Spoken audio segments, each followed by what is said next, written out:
నమస్కారం సిక్కల హృదయ స్పందన న్యూస్ స్వాగతం. నేను మీ వెంకట్. ఈరోజు వార్తా విశేషాలు ఇలా ఉన్నాయి. విద్యార్థులకు నాణ్యమైన విద్య, ఆరోగ్యం అందించే విధంగా ప్రత్యేక శ్రద్ధ వహిస్తుందని రాష్ట్ర ఆహార కమిషన్ సభ్యులు బి కాంతారావు అన్నారు. బుధవారం జిల్లా పర్యటనలో భాగంగా నర్సన్పేట పట్టణంలోని ప్రభుత్వ ఉన్నత పాఠశాల సచివాలయం 4 పరిధిలోని చిన్న బోరిగివలస, దేశవానిపేట అంగన్వాడీ కేంద్రాలు, ప్రజా పంపిణీ వ్యవస్థ, నిత్యావసర దుకాణాలు, సరుకుల పంపిణీ విస్తృతంగా తనిఖీలు నిర్వహించారు. పట్టణంలోనే రేషన్ దుకాణంలో సరుకుల పంపిణీలో కొలతలు ఏమైనా తేడా ఉన్నదా, ఎంత మేర సరుకులు నిల్వ ఉన్నవి తదితర అంశాలపై నిశితంగా చూశారు. ప్రజలకు సులువుగా అర్థమయ్యేలా సరుకుల పంపిణీ సూచింక పట్టికలో వివరాలు స్పష్టంగా కనిపించేలా ప్రదర్శించాలని ఆదేశించారు. అంగన్వాడీ కేంద్రాలు, పాఠశాలల్లో స్టోర్ రూములలో సరుకుల నిల్వలు, రిజిస్టర్ నిర్వహణ, కోడిగుడ్ల నిల్వలు సక్రమంగా ఉన్నవి లేనిది తనిఖీ చేశారు. ఈ కార్యక్రమంలో జిల్లా పౌర సరఫరాల శాఖ అధికారి గుంట సూర్యప్రకాష్, తూనికల కొలతల అధికారి ఎం బలరాం, నోడల్ అధికారి పి మణమ్మ, మండల విద్యాశాఖ అధికారి D Shantarao, girls and childs development officer D Ramadevi తదితరులు పాల్గొన్నారు. ఈ నెల 12న నర్సన్పేటలో నిర్వహించనున్న మెగా జాబ్ మేళాను నిరుద్యోగ యువతీ యువకులు సద్వినియోగం చేసుకోవాలని జిల్లా కలెక్టర్ స్వప్నిల్ దినకర్ పొన్కర్ సూచించారు. ఆంధ్రప్రదేశ్ రాష్ట్ర నైపుణ్యాభివృద్ధి సంస్థ ఆధ్వర్యంలో నర్సన్పేట పద్మావతి డిగ్రీ కళాశాల ప్రాంగణంలో ఆగస్టు 12వ తేదీ ఉదయం 9 గంటల నుండి జాబ్ మేళా నిర్వహిస్తామని అన్నారు. ఈ మేళాలో Deccan shine chemicals, axis bank, HDFC bank, team lease, డెక్సిన్ టీవీ, తోషిబా మొదలగు 11 ప్రైవేటు కంపెనీలు పాల్గొని 500 ఖాళీలకు నియామకాలు చేపట్టనున్నట్లు కలెక్టర్ వివరించారు. SSC, intermediate, ITI, diploma, degree చదివిన 18 నుండి 30 ఏళ్ల మధ్య వయసున్న నిరుద్యోగ యువతీ యువకులు అర్హులని కలెక్టర్ తెలిపారు. ఈ ఇంటర్వ్యూలో ఎంపికైన వారికి శ్రీకాకుళం, విజయనగరం, విశాఖపట్నం, హైదరాబాద్, శ్రీ సిటీ నందు ఉద్యోగ అవకాశాలు కల్పించడం జరుగుతుందని అభ్యర్థులు తప్పనిసరిగా naipunyam.ap.gov.in వెబ్సైట్లో రిజిస్ట్రేషన్ చేసుకోవాలని, మరిన్ని వివరాలకు 9949900672 నెంబర్కు సంప్రదించవచ్చని సూచించారు. ప్రతి చిన్న పనికి కూడా పాలిథిన్, ప్లాస్టిక్ వంటి వాటిని వాడటం వల్ల పర్యావరణానికి ఎంతో హాని జరుగుతుంది. పశుపక్షాదులకు ఇబ్బందులు కలగడమే కాకుండా మానవాళికి కూడా కొత్త రోగాలు వస్తున్నాయి. పర్యావరణానికి హాని చేసే పాలిథిన్ కవర్లను దూరం చేసే మహాయజ్ఞంలో ప్రతి ఒక్కరూ భాగస్వామ్యులు అవుదాం. మానవాళికి పెను ప్రమాదంగా తన ఉనికిని చాటుకుంటున్న పాలిథిన్, ప్లాస్టిక్ వంటి ఉత్పత్తులు, వాటి రూపాలను ఎప్పటికప్పుడు దర్శనమిస్తూనే ఉంది. అధికారులు, మేధావులు పాలిథిన్, ప్లాస్టిక్ ఉత్పత్తులు వాడొద్దని ఎన్ని రకాల నిర్బంధనలు, ఆజ్ఞలు, ప్రచారాలు, అవగాహనలు కల్పించినప్పటికీ అవేవి పాలిథిన్ వాడకాన్ని ఆపే ప్రయత్నం చేయలేకపోతున్నాయి. ఈ ప్లాస్టిక్ ఉత్పత్తుల వలన మూగజీవాలు వాటిని తిని మృత్యువాత పడుతున్నాయి. ఒక్కసారి వాడి పారేసిన పాలిథిన్ కవర్లతో పెను ప్రమాదం ఉందని ఎందరూ చెబుతున్నప్పటికీ వాడేవారు వాడుతున్నారు, అమ్మేవారు అమ్ముతున్నారు. ఇలా ఏ ఒక్కరిలోనూ మార్పు కనిపించడం లేదు. ఏ ఒక్కరో అంటే వాడుతున్నారు వారి గురించి అంటున్న వ్యాఖ్యలు ఇవి. ఇప్పటికే చాలామంది పర్యావరణాన్ని రక్షించేందుకు ప్రయత్నాలు ముమ్మరం చేశారు. వారు వాడకుండా వాడొద్దంటూ చిత్తశుద్ధితో ప్రచారం చేస్తున్నారు. పాలిథిన్ కవర్లు వాడేవారిలో విద్యార్థికులు ఎక్కువగా ఉండడం బాధించే విషయం. ప్లాస్టిక్ భూతంతో ప్రమాదం ఉందని ఎంత చెబుతున్నప్పటికీ నిర్లక్ష్యపు వాడకాలను వేయడం లేదు. వాడి పారేసిన పాలిథిన్కు బదులు గుడ్డ సంచులను వాడుకుంటే పర్యావరణానికి ఎంతో మేలు చేకూరుతుంది. ఇలా ఎన్నో మార్గాలు ఉన్నాయి. వాడకూడదనుకున్న వారికి ఎన్నో ఆలోచనలు కూడా వస్తుంటాయి. బజారుకు వెళ్ళినప్పుడు ఓ గుడ్డ సంచితో వెళితే పాలిథిన్ కవర్ అవసరం రాదు. వాటికి జోలికి వెళ్లాల్సిన పని కూడా లేదు. వాడకం అనేది అందరూ మానేయాలని, కానీ ఒక్కొక్కరి నుంచే ఈ ప్రయత్నం ఆరంభం కావాలి. మాంసం దుకాణానికి వెళ్ళినప్పుడు, టిఫిన్ కొట్టుకు వెళ్ళినప్పుడు చేదస్తం అనుకోకుండా ఓ స్టీల్ బాక్స్ను పట్టుకుని వెళితే చాలా సమస్యలకు పరిష్కారం దొరికినట్టే. మనమే ప్రభుత్వం అన్న ఆలోచన ప్రతి ఒక్కరిలో రావాలి. చెరువుల్లో, పాలిథిన్, నదుల్లో, సముద్రంలో కూడా ప్లాస్టిక్ భూతం తన హవాను కొనసాగిస్తుంటే ఎంతో మేధావి అనుకుంటున్న మానవుడు ప్లాస్టిక్ వాడకాన్ని ఆపలేని బానిసగా తయారయ్యాడు. ఈ బానిస వలన సమస్త జీవరాశులకు కూడా ఇబ్బందులు కలగమనవు. అందుకే ఆలోచన చేయగలిగిన మనిషి ఒక్కసారి ఆలోచన చేసి ఈ ప్లాస్టిక్ కవర్ల వాడకాన్ని ఆపేద్దామంటూ ప్రతినబూనుదాం. ఎక్కడో తయారైతే ఇక్కడికి వస్తున్నాయి. మనం వాడడం మానేస్తే తయారీ దానంతటా అది ఆగిపోతుంది. మనకు కావాల్సిన ప్రకృతికి అనుకూలమైన విధానాలను పారిశ్రామికవేత్తలు, మేధావులు తయారు చేయడం ఆరంభిస్తారు. మనం చేయాల్సిందల్లా ఈ ప్లాస్టిక్ భూతాన్ని తరిమి కొట్టేలా ఓ చిన్న ప్రయత్నంతో పాటు ప్రచారం రెండూ చేస్తూ మన బాధ్యతగా ముందుగా మనమే మానేద్దామని ప్రతిజ్ఞ చేయాల్సిన అత్యవసరం ఇప్పుడు అందరి ముందు ఉంది. ఏది ఏమైనప్పటికీ ప్రభుత్వం సింగిల్ యూజ్ ప్లాస్టిక్పై, వాటి ఉత్పత్తి కేంద్రాలపై కూడా నిషేధం చేయడం శుభపరిణామమైనప్పటికీ ఇంకా విచ్చలవిడిగా పాలిథిన్ కవర్లు కనబడడం బాధాకరం. కళింగ కోమటి సామాజిక వర్గంలోని కుటుంబ కలహాల నేపథ్యంలో ఒక జంటను కలిపేందుకు పలాస ఎమ్మెల్యే గౌతు శిరీష కృషి చేయగా ఆమెపై తప్పుడు ప్రచారాలు చేయడం సరికాదని కళింగ కోమటి సంఘం రాష్ట్ర అధ్యక్షులు బోయిన గోవిందరాజులు హితో పలికారు. బుధవారం స్థానిక కళింగ వైశ్య కళ్యాణ మండపంలో సంఘం ప్రతినిధులతో కలిసి నిర్వహించిన మీడియా సమావేశంలో ఆయన మాట్లాడారు. ఓ జంటను కలిపేందుకు ప్రయత్నం చేయాలి తప్ప విడదీసేందుకు వ్యూహాలు చేయకూడదని అన్నారు. తంగుడు కవితకు న్యాయం చేయాలని గతంలో వైసీపీ ప్రభుత్వ హయాంలో మంత్రి సీదిరి అప్పలరాజు వద్దకు వెళ్ళినప్పటికీ ఎలాంటి న్యాయమూ చేయలేదని ఆరోపించారు.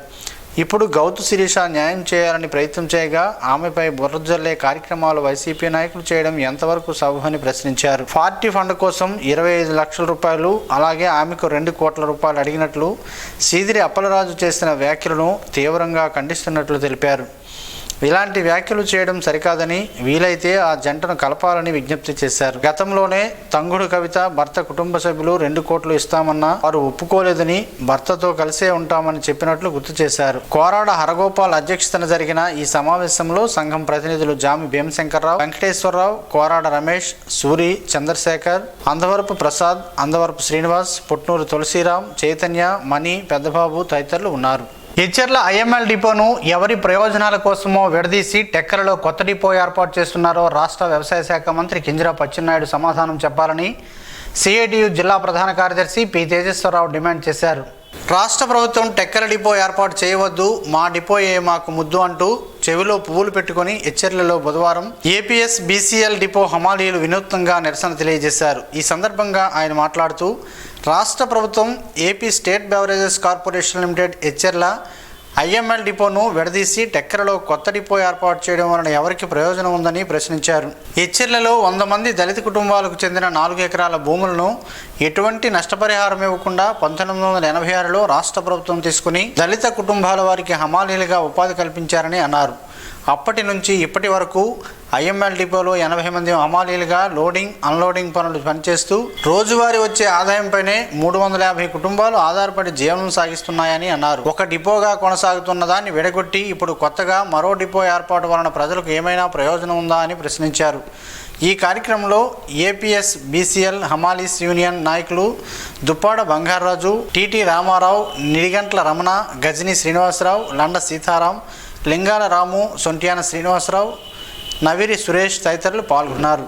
విశాఖపట్నం పబ్లిక్ లైబ్రరీ వేదికగా ఇటీవల జరిగిన శ్రీ ఫౌండేషన్ 76వ వార్షికోత్సవం 79వ స్వాతంత్ర దినోత్సవ వేడుకలు ఘనంగా నిర్వహించారు.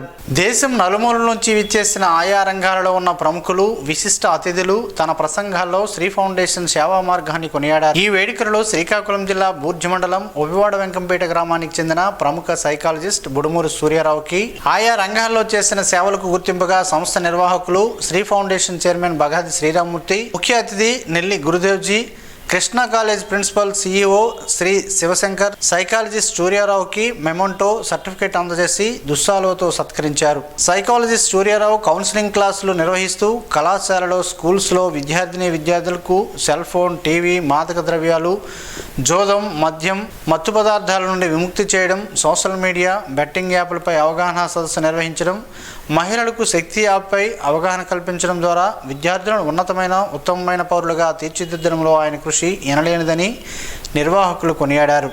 ఈ సందర్భంగా సూర్యారావుకు పలువురు ప్రముఖులు అభినందనలు తెలిపారు. మూలపేట పోర్టు నిర్మాణానికి సంబంధించి పునరావాస అంశాలపై జిల్లా కలెక్టర్ స్వప్న దినకర్ పుణ్కర్ అధ్యక్షతన జిల్లా స్థాయి కమిటీ సమీక్ష సమావేశం బుధవారం నిర్వహించారు. జిల్లా కలెక్టర్ కార్యాలయంలో బుధవారం నిర్వహించిన ఈ సమావేశంలో పునరావాస గ్రామాల నిర్మాణం, స్థలాల కేటాయింపు, మౌలిక వసతులు, గృహ నిర్మాణాలు, తాగునీటి సరఫరా వంటి అంశాలపై చర్చించారు. తాగునీటి సరఫరా, రహదారి అనుసంధానం, పునరావాస ప్రక్రియ, విశేష గ్రామాల పరిధిలోనే ఖాళీ స్థలాల వినియోగంపై అధికారులు చర్చించారు. పోర్టు రహదారికి సంబంధించిన న్యాయపరమైన అంశాలు, రైల్వే మార్గంలో చేయాల్సిన సాంకేతిక మార్పులపై సమీక్షించారు. ఇతర శాఖల సమన్వయంతో జరుగుతున్న పనుల వివరాలను అధికారులు కమిటీకి సమర్పించారు. ఈ సమావేశంలో డిఆర్డీఏ ప్రాజెక్టు అధికారి కిరణ్ కుమార్, పంచాయతీరాజ్, నీటిపారుదల, రోడ్లు, భవనాల శాఖల అధికారులు పాల్గొన్నారు. ఉరుసు మహోత్సవం అందరికీ ఒక పండగని శ్రీకాకుళం నియోజకవర్గ శాసనసభ్యులు గుండు శంకర్ అన్నారు. 1వ వార్డులో గల స్థానిక బలగ భూబొమ్మ నగర్ దర్గాలో లంగర్ విందు నిర్వహించారు. ఈ చందనోత్సవంలో ముఖ్య అతిథిగా శ్రీకాకుళం నియోజకవర్గ ఎమ్మెల్యే గుండు శంకర్ పాల్గొని మాట్లాడారు. ఫతీషా బేబీ అమ్మ ఆశీస్సులు అందరిపై ఉండాలని, ప్రతి ఏటా ఈ ఉత్సవాన్ని అంగరంగ వైభవంగా నిర్వహిస్తుండడం హర్షణీయమని అన్నారు. ఈ పండుగలో తనను భాగస్వామ్యం చేయడం ఆనందంగా ఉందని తెలిపారు. ఈ సందర్భంగా దర్గాలో ప్రత్యేక ప్రార్థన నిర్వహించి చందన మహోత్సవ విశిష్టతను తెలుసుకున్నారు. ఈ కార్యక్రమంలో నగర టీడీపీ మైనారిటీ సెల్ అధ్యక్షులు షేక్ నిజాముద్దీన్, టీడీపీ మైనారిటీ విభాగం జిల్లా నాయకులు, టీడీపీ నగర నాయకులు, కార్యకర్తలు, ముస్లిం సోదరులు తదితరులు పాల్గొన్నారు. ఈ నెల 7వ తేదీన జాతీయ చేనేత దినోత్సవం సందర్భంగా స్థానిక బాపూజీ కళామందిర్లో ఒకరోజు చేనేత ఉత్పత్తుల ప్రదర్శన, అమ్మకాలను సంబంధిత శాఖ ఆధ్వర్యంలో నిర్వహించనున్నారు. ఆ రోజు హ్యాండ్లూమ్ వర్క్, చేనేత కార్మికులతో ముఖాముఖి, ప్రఖ్యాత చేనేత కార్మికులకు సన్మానాలు నిర్వహించనున్నారు. వారి ఉత్పత్తులను కొనుగోలు చేయడం ద్వారా చేనేత కార్మికులను ప్రోత్సహించాలని ఆ శాఖాధికారులు కోరారు. ఆదివాసీ ప్రాంతాల్లో పనిచేసే అధికారులకు ఆది కర్మయోగి శిక్షణ ద్వారా పరిపాలనలో సమర్థత పెరుగుతుందని జిల్లా కలెక్టర్ స్వప్న దినకర్ పుండ్కర్ పేర్కొన్నారు. మంగళవారం కలెక్టర్ కార్యాలయ సమావేశ మందిరంలో జిల్లా స్థాయి అధికారులకు ఆది కర్మయోగి రెస్పాన్సివ్ గవర్నెన్స్ ప్రోగ్రాంపై ప్రాథమిక శిక్షణ ఇచ్చారు. ఈ సందర్భంగా కలెక్టర్ మాట్లాడుతూ, గిరిజన ప్రజలకు ప్రభుత్వ పథకాలు సమర్థవంతంగా చేరాలంటే అధికారులు వారి జీవన పరిస్థితులపై స్పష్టమైన అవగాహన కలిగి ఉండాలని అన్నారు. ఈ శిక్షణ కార్యాచరణ ఆ సామర్థ్యాన్ని అందిస్తుందని ప్రతి అధికారి అంశాన్ని సవాలుగా తీసుకోవాలని అన్నారు. సీతంపేట ఐటీడీఏ ప్రాజెక్టు అధికారి యశ్వంత్ కుమార్ రెడ్డి మాట్లాడుతూ, ఇది ఒక వినూత్నమైన ప్రజా భాగస్వామ్య కార్యక్రమం అని, గ్రామాల్లో యువత, మహిళలు, వాలంటీర్లను శిక్షణతో నైపుణ్యం కలిగించి స్థానిక సేవలలో మార్పుకు మార్గం వేయాలన్నదే లక్ష్యమని తెలిపారు. అధికారులు ఈ శిక్షణను పూర్తి అవగాహనతో తీసుకుని ఫీల్డ్ లెవెల్లో ప్రభావవంతంగా పనిచేయాలని తెలిపారు. అనంతరం అధికారులకు డిజిటల్ లెర్నింగ్ ప్లాట్ఫామ్, మాడ్యూల్స్, వాటి ఉపయోగాలపై అవగాహన కల్పించారు. జిల్లాలో గత నెలలో ఉద్యోగ విరమణ పొందిన హోంగార్డు బి సూర్యనారాయణకు జిల్లా ఎస్పీ కేవి మహేశ్వర్ రెడ్డి బుధవారం 1 డే కంట్రిబ్యూషన్ ఆర్థిక సాయాన్ని అందజేశారు. విధి నిర్వహణలో ఉండి ఉద్యోగ విరమణ పొందిన మరణించిన హోంగార్డులకు సహచర హోంగార్డులందరూ ఐకమత్యంతో తోటి హోంగార్డ్ కుటుంబానికి సహాయపడాలని, వారి ఒక్కరోజు గౌరవ వేతనాన్ని సమకూర్చి అందజేయడం అభినందనీయమని ఎస్పీ కొనియాడారు. నగదును కుటుంబ అవసరాలు, పిల్లల కుటుంబ అభివృద్ధికి వినియోగించుకోవాలని ఎస్పీ సూచించారు. ఈ కార్యక్రమంలో పోలీస్ కార్యాలయం administrative officer CH Gopinath, reserve sub inspector RV Ramana తదితరులు పాల్గొన్నారు. మోటార్ రవాణా కార్మికుల చట్టంపై బుధవారం శ్రీకాకుళం డిప్యూటీ లేబర్ కమిషనర్ వారి కార్యాలయంలో అవగాహన సదస్సు నిర్వహించారు. ఈ అవగాహన సదస్సులో కార్మికులకు, యాజమాన్యంకు ఉప కార్మిక commissioner K Dinesh Kumar motor రవాణా చట్టంలో పని గంటలు, జీతములు, రాయితీలు గురించి విపులంగా వివరించారు. Assistant commissioner K Ajay Karthikeya మాట్లాడుతూ, కార్మికులకు కార్మిక నష్టపరిహార చట్టం, పేమెంట్ ఆఫ్ గ్రాట్యుటీ చట్టం, అలాగే కార్మికులకు సంబంధించి కార్మిక నష్టపరిహారం, గ్రాట్యుటీ చట్టం, సెలవులు, బాల కార్మికులతో పనిచేయట నిషేధము తదితర అంశాలపై అవగాహన కల్పించారు. ఈ అవగాహన సదస్సులో ఆర్డీఓ, ఏపీఎస్ఆర్టీసీ హైయర్ బస్సులు యాజమాన్యం, యూనియన్ల ప్రతినిధులు, కళాశాలలు, ప్రైవేట్ స్కూల్ యాజమాన్యాలు ప్రతినిధులు పాల్గొన్నారు. ప్రభుత్వ మహిళా కళాశాల విద్యార్థులకు Franklin tech system private limited సంస్థ సీఈఓ ఆర్ శివకుమార్ బుధవారం కెరీర్ అవేర్నెస్ అండ్ ఇంటర్న్షిప్ ప్రోగ్రాంపై అవగాహన కల్పించారు. ఈ సందర్భంగా ఆయన మాట్లాడుతూ, సాఫ్ట్వేర్ ప్రాజెక్టులు, కార్పొరేట్ ట్రైనింగ్లు, కన్సల్టింగ్ సేవలు, ఇండస్ట్రీ సహకారం, జాబ్ ప్లేస్మెంట్లు వంటి అంశాలపై విద్యార్థులకు స్పష్టమైన అవగాహన కల్పించారు. విద్యార్థులతో ముఖాముఖిగా మాట్లాడి వారి సందేహాలను నివృత్తి చేశారు. BA హిస్టరీ విద్యార్థిని కుమారి నందిని పేదలకు సేవ చేయాలనే తన అభిప్రాయాన్ని వెల్లడించడంతో శివకుమార్ ఆమెకు నగదు బహుమతి అందించింది. ఆ మొత్తంతో పేదలకు సహాయం చేయాలని అన్నారు.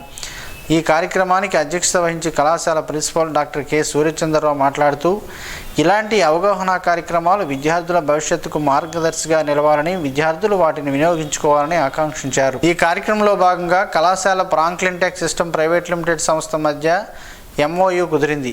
ఈ ఒప్పందం ద్వారా విద్యార్థులకు శిక్షణ, అవకాశాలు, పరిశ్రమ అనుభవం అందుబాటులోకి రానున్నాయి. ఈ కార్యక్రమంలో కళాశాల అధ్యాపకులు, విద్యార్థినులు పెద్ద ఎత్తున పాల్గొన్నారు. జాతీయ సేవా పథకంలో భాగంగా బుధవారం కింజరాపు ఎర్రన్నాయుడు వ్యవసాయ కళాశాలలో బ్రెస్ట్ ఫీడింగ్ వీక్ కార్యక్రమాన్ని నిర్వహించారు. ఈ కార్యక్రమానికి ముఖ్య అతిథిగా డాక్టర్ కోర్మాన వినోద్ కుమార్ విచ్చేసి బిడ్డకి తల్లిపాలను శ్రీరామరక్ష అని చెప్పారు. ఇన్ఫెక్షన్లు, డయేరియా, వాంతులు వంటి సమస్యలు దరిచేరవని, సాధారణ ప్రసవమైన స్త్రీలు తమ బిడ్డకు 1 గంట వ్యవధిలో పాలు ఇవ్వాలని సూచించారు. శస్త్రచికిత్స ద్వారా ప్రసవం అయిన బిడ్డకు తల్లి 4 గంటల వ్యవధిలో తల్లిపాలు ఇవ్వవచ్చని తెలిపారు. కళాశాల అసోసియేట్ డీన్ డాక్టర్ కె మోషా మాట్లాడుతూ, తల్లిపాలు బిడ్డకి ఔషధమని, తల్లిపాలలో ప్రోటీన్లు, విటమిన్లు ఉంటాయని వివరించారు. ఈ కార్యక్రమంలో కళాశాల సిబ్బంది, విద్యార్థులు పాల్గొన్నారు. శ్రీకాకుళం జిల్లాకు చెందిన శ్రీకాంత్ శృతిల 7 నెలల వయసు గల కుమార్తె ప్రాణాంతక కాలేయ వ్యాధి పిత్తాశయం అట్రోసియోతో బాధపడుతున్నట్లు కాలేయ మార్పిడి అత్యవసరమని దాతలు సహాయం అందించాలని తల్లిదండ్రులు విజ్ఞప్తి చేస్తున్నారు. దాతలు ఇదివరకు కొంత సహాయం అందించారని శస్త్రచికిత్సకు 25 లక్షల రూపాయలు అవసరమని తమ ఆర్థిక స్తోమతకు మించినది కావడంతో మరోసారి దాతలను అభ్యర్థిస్తున్నట్లు పేర్కొన్నారు. సాయం చేయాలనుకున్న వారు 7008014792 అలాగే 9030624875 నెంబర్కు ఫోన్పే చేయగలరని దువ్వూరి శృతి కోరారు. తాటి బెల్లంతో పలు ఆరోగ్య ప్రయోజనాలు ఉన్నాయని పలువురు ఆరోగ్య నిపుణులు చెబుతున్నారు. ఆ వివరాలేంటో ఈ రోజు ప్రసారమయ్యే ఆరోగ్యమే మహాభాగ్యంలో తెలుసుకుందాం.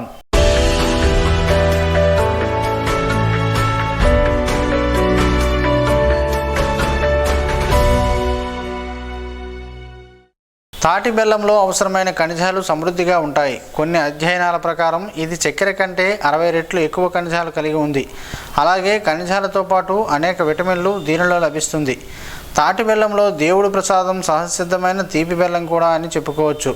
ఎందుకంటే ఇందులో అద్భుతమైన పోషక విలువలు ఉంటాయి. తాటి చెట్టు నుంచి నేరుగా తయారు చేస్తారు. ఆహారం జీర్ణంకి చాలా బాగా ఉపయోగపడుతుంది. భారతదేశంలోనే కొన్ని ప్రాంతాలలో ఆహారాన్ని జీర్ణం చేయడానికి ఆహారాన్ని తీసుకున్న తర్వాత చిన్న తాటి బెల్లం ముక్కను తింటారు. ఇది తిన్న ఆహారం బాగా జీర్ణం చేస్తుంది. పేగు శుభ్రపరచడానికి సహాయపడుతుంది. తాటి బెల్లంలో ఇనుము సమృద్ధిగా ఉంటుంది. ఇది రక్తంలో హిమోగ్లోబిన్ స్థాయిని పెంచుతుంది. అదేవిధంగా ఆస్తమాన్ని తగ్గిస్తుంది. మరోవైపు ఇందులో ఉన్న మెగ్నీషియం నాడీ వ్యవస్థను నియంత్రిస్తుంది. ఎముకలకు బలాన్ని ఇచ్చే కాల్షియం, పొటాషియం, భాస్వరం సమృద్ధిగా ఉంటాయి. తాటి బెల్లంలో ఎక్కువ శక్తి కలిగి ఉంటాయి. ఇది చక్కెర కంటే త్వరగా జీర్ణమవుతుంది. దాన్ని క్రమంగా తీసుకుంటే నీరసం అనేది రాదు. శరీరానికి ఎక్కువ శక్తిని అందజేస్తుంది. దీనిని రోజు తీసుకోవడం వలన శరీర పుష్టి, వీర్య వృద్ధి కలుగును. తాటి బెల్లం తినడం ద్వారా క్యాన్సర్ కారకాలతో పోరాడి క్యాన్సర్ రాకుండా చేస్తుంది. అలాగే శరీరంలో ఉండే విష పదార్థాలను బయటికి పంపిస్తుంది. ఇది శ్వాసకోశ ప్రేగులు, ఆహార గొట్టం, ఊపిరితిత్తులు, చిన్న ప్రేగులు, పెద్ద ప్రేగులలో ఉండే విష పదార్థాలను బయటికి పంపించి ప్రేగు క్యాన్సర్ రాకుండా చేస్తుంది. ఆరోగ్యంగా ఉండటానికి సహాయపడుతుంది.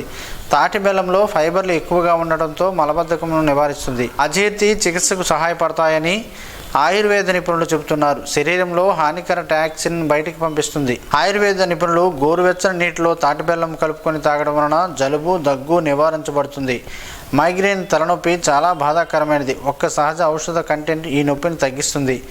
ఉదయాన్నే 1 టీ స్పూన్ తాటి బెల్లం తీసుకుంటే మైగ్రేన్, తలనొప్పి తగ్గుతుంది.